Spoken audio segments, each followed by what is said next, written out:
മൂന്നാം ക്ലാസ് ഫിഖ് പരീക്ഷയ്ക്ക് ഏറ്റവും കൂടുതൽ ചോദ്യങ്ങൾ വരാൻ സാധ്യതയുള്ള 8, 9, 10, 11 എന്നീ 4 പാഠങ്ങളുടെ റിവിഷനാണ് ഈ വീഡിയോയിൽ നമ്മൾ ഉൾപ്പെടുത്തിയിരിക്കുന്നത്.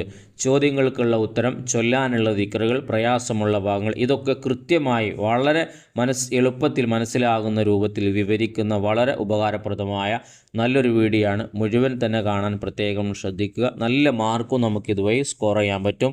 നേരെ നമുക്ക് വീഡിയോയിലേക്ക് കടക്കാം. ഫിഖ് പാഠം 8 വിസർജന മര്യാദകൾ. മിക്ക ജീവികളും മലമൂത്ര വിസർജനം നടത്താറുണ്ട്.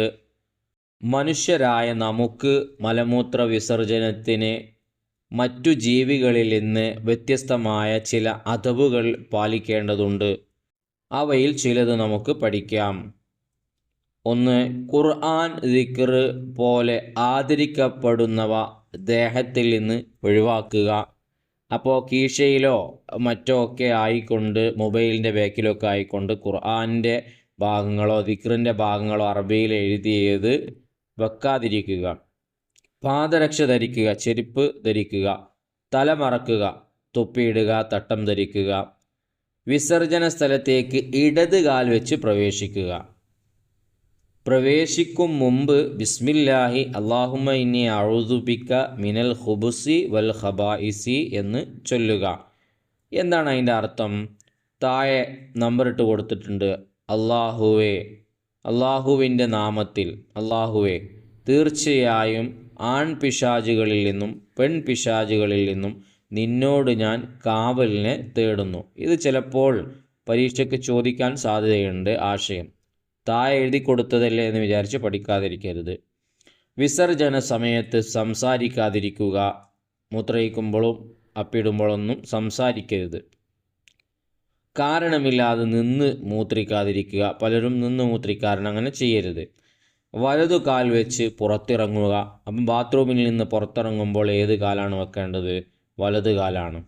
പുറത്തിറങ്ങിയ ശേഷം ഉഫ്രാനക്ക അൽഹംദുലില്ലാഹില്ലദി അദ്ഹബനി അൽ അദാ വ ആഫാനി എന്ന് ചൊല്ലുക. അതിൻ്റെ ആശയം, നിന്നോട് ഞാൻ പൊറുക്കലിനെ തേടുന്നു.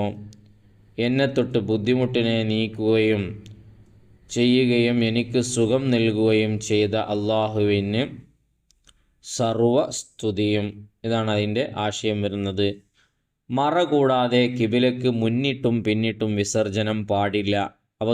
ഒരു തുറസായിട്ടുള്ള സ്ഥലത്ത് കിബിലക്ക് നിന്ന് മൂത്രയിക്കാനോ കക്കുസിൽ ഇരിക്കാനോ ഒന്നും പാടില്ല.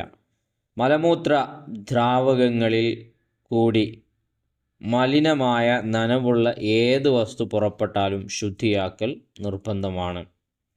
ഇതാണ് പാഠത്തിലെ മെയിൻ കണ്ടൻറ്റ്. ഇനി തദ്രീബാത്തിൽ വന്നിട്ടുള്ളത് മനപ്പാഠം ചൊല്ലാമെന്നുള്ളതാണ്. ടോയ്ലറ്റിലേക്ക് പ്രവേശിക്കും മുമ്പ് ചൊല്ലേണ്ട ദിക്ർ. ഇപ്പം നമ്മൾ പറഞ്ഞു, ടോയ്ലറ്റിൽ നിന്ന് പുറത്ത് വന്നാൽ ചൊല്ലേണ്ട ദിക്ർ. ഇത് രണ്ടും നമുക്കറിയുന്നതാണ്. അത് പഠിച്ചു വെക്കുക. ഇനി ശരി തെറ്റിന് തെറ്റ് അടയാളപ്പെടുത്താം. മൂത്രിക്കുന്ന സമയത്ത് സംസാരിക്കൽ അത് ശരിയാണോ തെറ്റാണോ? അത് തെറ്റാണ്. മൂത്രിക്കുന്ന സമയത്ത് സംസാരിക്കാൻ പറ്റില്ലല്ലോ. മൂത്രപ്പുരയിലേക്ക് ഇടതുകാൽ വെച്ച് കയറൽ അത് ശരിയാണ്. ഇടതുകാൽ വെച്ചാണ് കയറേണ്ടത്.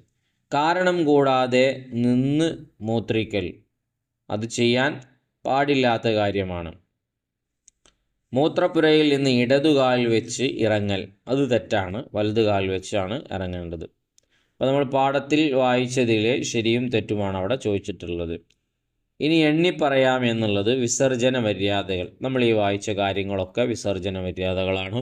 അതിൽ നിന്ന് ഏതെങ്കിലും ഒന്ന് ചോദിച്ചേക്കാം. ഇനി 9ാമത്തെ പാഠം ഔറത്ത് മറക്കൽ എന്നുള്ളതാണ്. മറക്കൽ നിർബന്ധമായ ശരീരഭാഗങ്ങൾക്കാണ് ഔറത്ത് എന്ന് പറയുന്നത്. പുരുഷൻ്റെ ഔറത്ത് നിസ്കാരത്തിലും അല്ലാത്തപ്പോഴും മുട്ടുപൊക്കിളിൻ്റെ ഇടയിലുള്ള സ്ഥലമാണ്. ഇറുകിയ വസ്ത്രം ധരിക്കൽ ഒഴിവാക്കേണ്ടതാണ്. ടൈറ്റുള്ള വസ്ത്രം. പുരുഷന് പട്ട് ധരിക്കൽ ഹറാമാണ്. പട്ട് വസ്ത്രം ധരിക്കൽ ഹറാമാണ്. മറ്റൊന്നുമില്ലെങ്കിൽ അത് ധരിക്കാം. ഒരു വസ്ത്രവും ഇല്ല, അത് മാത്രമേ ഉള്ളെങ്കിൽ ധരിക്കാം. നിസ്കരിക്കുന്നവന് നല്ല വസ്ത്രം ധരിക്കൽ സുന്നത്താണ്. സ്ത്രീയുടെ ഔറത്ത് നിസ്കാരത്തിൽ മുഖവും മുൻകൈയും ഒഴികെയുള്ളവയാണ്. എന്നാലോ അന്യപുരുഷന്മാരുടെ സാന്നിധ്യത്തിൽ സ്ത്രീ ശരീരം മുഴുവൻ മറക്കേണ്ടതാണ്. അടുത്തത്, ഇറുകിയ വസ്ത്രം ധരിക്കൽ സ്ത്രീകൾക്ക് കറാഹത്താണ്. അങ്ങനെ ചെയ്യരുത്, ചെയ്യാൻ പാടില്ലാത്തതാണ്. ഇനി ശരി തെറ്റുകൾ അടയാളപ്പെടുത്താം.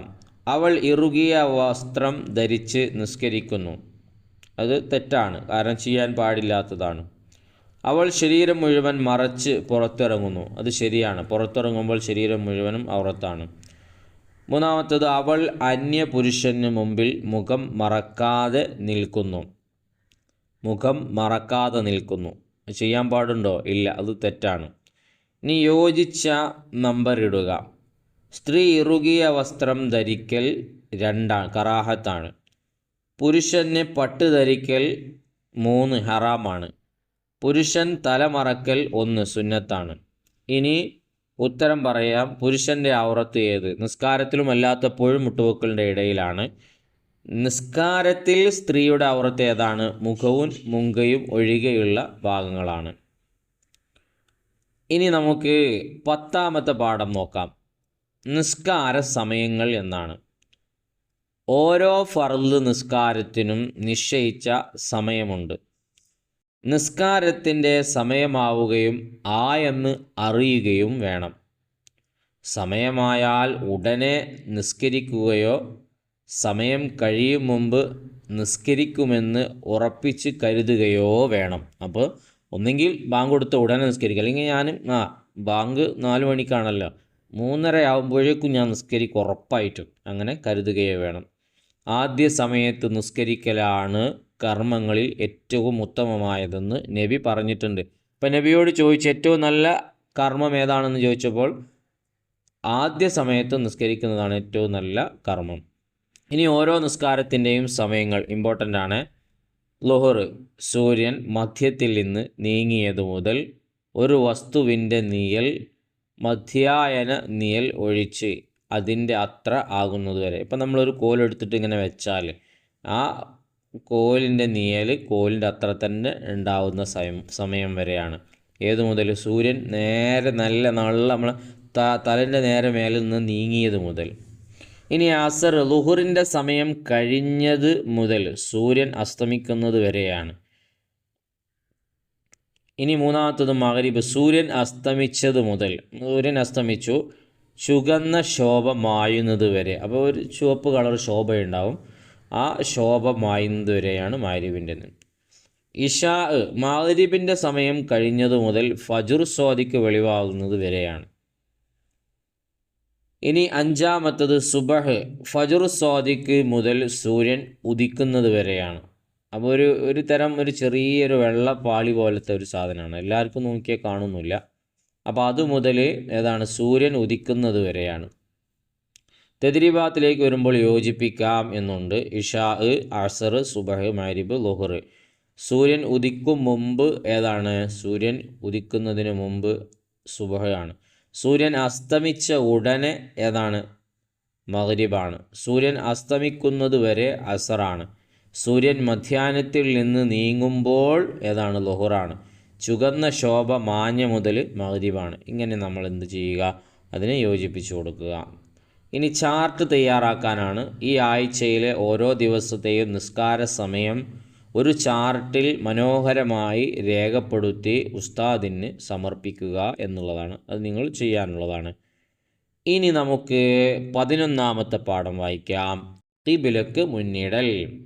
ലോകത്തിൻ്റെ ഏത് ഭാഗത്തുള്ള ആളുകളും നിസ്കരിക്കുമ്പോൾ ഒരേ കേന്ദ്രത്തിലേക്കാണ് തിരിഞ്ഞു നിൽക്കേണ്ടത്. ആ കേന്ദ്രം മക്കയിലുള്ള കഅബയാണ്. ഇതിന് കിബില എന്ന് പറയുന്നു. കിബിലയിലേക്ക് മുന്നിടൽ നിസ്കാരത്തിൻ്റെ ഷർത്താകുന്നു.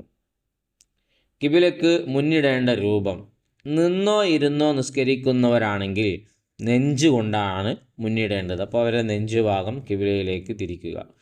ഇനി ചെരിഞ്ഞു കിടന്ന് നിസ്കരിക്കുന്നവർ നെഞ്ചും മുഖവും കിബിലയിലേക്ക് തിരിക്കണം. അവർ നെഞ്ചും മുഖവും, അപ്പോൾ ചെരിഞ്ഞിട്ട് ആ നിലക്കാണ് അവർ കിടക്കേണ്ടത്. മലർന്ന് കിടന്ന് നിസ്കരിക്കുന്നവരാണെങ്കിലോ മുഖവും കാലിൻ്റെ പള്ളകൾ എന്നിവ കൊണ്ടാണ് മുന്നിടേണ്ടത്. അപ്പം മുഖം കിബിലയിലേക്ക് ആവണമെങ്കിൽ തലയിണ പോലത്തെ വല്ലതും വെക്കണം. എന്നിട്ട് കാല് കിബിലയിലേക്ക് നീട്ടി വെക്കുക. എന്നിട്ട് തലയുടെ ഭാഗത്ത് എന്തെങ്കിലും ഒന്ന് വെക്കുക. അപ്പോൾ നേരെ കിബിലയിലേക്ക് കിട്ടും. മുഖവും കിട്ടും, നമ്മുടെ കാലിൻ്റെ അടിഭാഗവും കിട്ടും. അതാണ് അവിടെ പറഞ്ഞത്. തെദ്രീബാത്തിലേക്ക് വരുമ്പോൾ ഉത്തരം പറയാമെന്നുള്ളതിൽ നിൽക്കുന്നവന് കിബിലയ്ക്ക് മുന്നിടേണ്ടത് എങ്ങനെയാണ്? നിന്നോ ഇരുന്നോ നിസ്കരിക്കുന്നവർ നെഞ്ചുകൊണ്ടാണ് മുന്നിടേണ്ടതെന്ന് നമ്മൾ പറഞ്ഞു. രണ്ടാമത്തത് കിബില എന്നാൽ എന്ത്? ലോകത്തിൻ്റെ ഏത് ഭാഗത്തുള്ള ആളുകളും നിസ്കരിക്കുമ്പോൾ ഒരേ കേന്ദ്രത്തിലേക്ക് തിരിഞ്ഞ് നിൽക്കേണ്ടതാണ്. ആ കേന്ദ്രം മക്കയിലുള്ള കഅബയാണ്. ഇതിനാണ് കിബില എന്ന് പറയുന്നത്. ഇനി യോജിപ്പിക്കാം. മുഖം കാലിൻ്റെ പള്ളകൾ ആരാണത്? മലർന്നു കിടന്ന് നിസ്കരിക്കുന്നവരാണ്. നെഞ്ച് നിന്നും ഇരുന്നും നിസ്കരിക്കുന്നവരാണ്. നെഞ്ച് മുഖം അത് ചെരിഞ്ഞു കിടന്ന് നിസ്കരിക്കുന്നവരാണ്. അപ്പോൾ ഇതാണ് ഈ പാഠഭാഗത്തിലെ ഇമ്പോർട്ടൻ്റ് ആയിട്ടുള്ള വിഷയങ്ങൾ. നന്നായി പഠിക്കുക. ചോദ്യങ്ങളും ഉത്തരങ്ങളൊക്കെ നോക്കി മാർക്ക് ചെയ്ത് പഠിക്കുക. പാഠം നന്നായി വായിച്ചാൽ തന്നെ നമുക്ക് നല്ല മാർക്ക് സ്കോർ ചെയ്യാൻ പറ്റും. പാഠം നല്ലോണം വായിക്കാൻ വേണ്ടി നിങ്ങൾ പ്രത്യേകം ശ്രദ്ധിക്കണം. നല്ല നല്ല വീഡിയോകൾ വരാനുണ്ട്. നഷ്ടമാവാതിരിക്കാൻ വേണ്ടി സബ്സ്ക്രൈബ് ചെയ്തിട്ടുണ്ട് എന്ന് ഉറപ്പുവരുത്തുക. ഇൻഷാ അല്ലാ ഒന്ന് ലൈക്ക് ചെയ്തേക്കുക. നിങ്ങളുടെ അഭിപ്രായം കമൻറ്റിലൂടെ എന്തെങ്കിലും ഒന്ന് എഴുതി അറിയിക്കുക. നല്ല വീഡിയോകളുമായി നമുക്ക് വീണ്ടും കാണാം.